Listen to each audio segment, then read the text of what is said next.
District police Muktsar दी team CIA ਵੱਲੋਂ एक pin pointed ਤੇ ਸਪੈਸੀਫਿਕ ਇਨਪੁਟ ਤੇ ਸਸਪੈਕਟ ਨੂੰ ਜੋ ਇੰਟਰਸੈਪਟ ਕੀਤਾ ਗਿਆ ਤੇ ਉਸ ਤੇ ਕਮਰਸ਼ੀਅਲ ਕੁਆਂਟੀਟੀ ਹੈਰੋਇਨ ਦੀ ਰਿਕਵਰੀ ਇਫੈਕਟ ਕੀਤੀ ਗਈ ਹੈ। ਇਸ ਕੇਸ 'ਚ 1.1 kg ਹੈਰੋਇਨ ਦੀ ਰਿਕਵਰ ਹੋਈ ਹੈਗੀ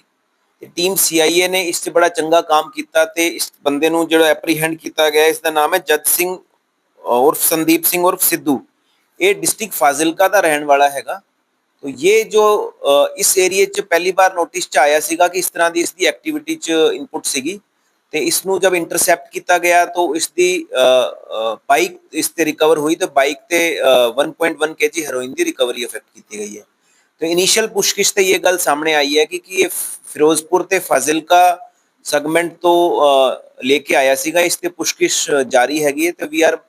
इन्वेस्टिगेटिंग ऑन ऑल फ्रंट्स की इसका फाइनेंशियल फुटप्रिंट की हैगा, फॉरवर्ड बैकवर्ड लिंकेज इस ते किहड़े बंदे इन्वॉल्व हैगे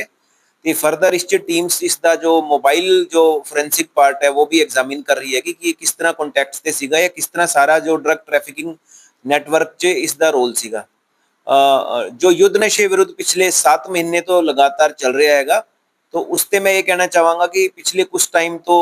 2-3 चीज़ां नोटिस च जो आई हैगी हैं कि मल्टीपल फ्रंट्स ते ही हेरोइन फ्रंट ते भी ते फार्मा ओपिएट फ्रंट ते भी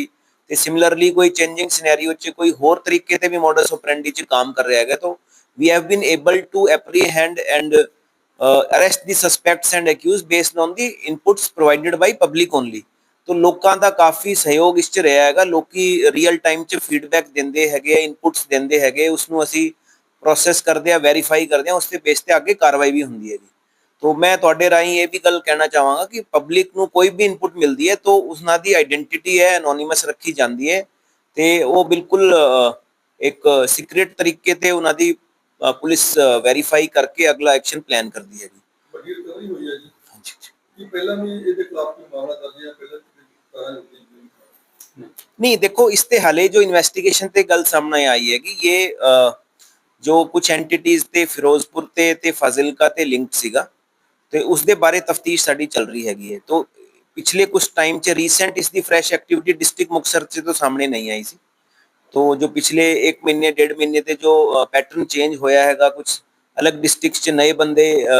आए हैगे या जो पब्लिक दे इनपुट्स आ रही हैगी वो असी लगातार उस च काम करते रहते हैं।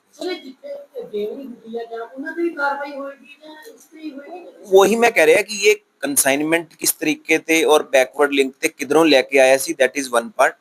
कि वो इंपॉर्टेंट हैगा कि मेन सप्लायर कौन है जिसते लेके आया सी। क्योंकि ਆਪਾਂ ਦੇਖਿਆ ਹੈਗਾ ਮੁਕਤਸਰ ਤੇ ਪਿਛਲੇ ਕੁਝ ਟਾਈਮ ਤੇ ਜੋ ਪਿਛਲੇ 7 ਮਹੀਨੇ ਦੀ ਅਗਰ ਗੱਲ ਕਰੀਏ तो स्मॉल ते नॉन कमर्शियल क्वांटिटीज की रिकवरी हुई है ज़्यादातर। तो रिसेंटली जो कमर्शियल क्वांटिटी की रिकवरी हुई है उसके 2 पार्ट है कि सीआईए टीम ने बड़ा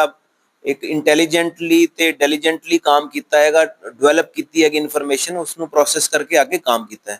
तो I appreciate my team on this front कि उन्होंने मतलब कली इन्फॉर्मेशन ते देखो बिल्ड करके काम करे तो टाइम लगता है। तो उस फ्रंट से काफ़ी काम होया क्योंकि इन्होंने मेहनत की है। नंबर 2 की कुछ जो पैटर्न भी कुछ चेंज होया हैगा कि पहला जो डिस्ट्रिक्ट जो अलोंग इंटरनेशनल बॉर्डर जो मेनली इधर पास जो है फिरोजपुर फाजिलका उसके नाल हुण जो एडजॉइनिंग डिस्ट्रिक्ट च भी काफ़ी मूवमेंट जो है नोटिस च आ रही हैगी जिसके बेस ते ही फिर आगे कार्रवाई हो रही है। जिवें रिसेंटली इसी महीने की पिछले महीने की अगर गल करिए तो रिसेंटली एक 4 kg हेरोइन की रिकवरी हुई है, एक 800 ग्राम हेरोइन की रिकवरी हुई है। तो जो कमर्शियल क्वांटिटी की हेरोइन की रिकवरी का मतलब ये है कि पैटर्न थोड़ा सा चेंज होया है और उसी बेस पे फिर मुक्तसर पुलिस काम भी कर रही है और उसका एक्शन भी सामने फॉलोअप दिख रहा है। तो we are 100% committed for exemplary action against any smuggler और peddler who is indulging in drug trafficking और उससे आगे भी काम होगा। जो नशा विरोध पंजाब पुलिस भी और मुक्तसर पुलिस भी बड़ी बड़ी पद्धर ते नशा रोकथाम पाई हुई है तो लोगों को की करना चाहिए। मैं लोगों को यही अपील करांगा कि एक तो जो पुलिस का एनफोर्समेंट काम हैगा एफआईआर रजिस्ट्रेशन करनी हैगी ते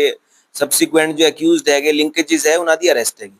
but at the same time कि जो लोगों की विसिनिटी च कोई इस तरह के बंदे हैगे जो टर्मिनल कोई कंज्यूम करते हैगे रिसेंटली कोई शुरू होए हैगे उन्होंने लोग एक समझा के काउंसलिंग करके डी एडिक्शन सेंटर्स ते ओट सेंटर्स दे उन्होंने भी प्रोफैशनल तरीके ते उन्होंने ट्रीटमेंट है या उन्होंने फॉलोअप करा सकते। तो उत्थे काफ़ी एक विंडो हैगी है जिवें डिस्ट्रिक्ट मुक्तसर च 19 ओट सेंटर्स हैगे ते 3 डी एडिक्शन सेंटर हैगे।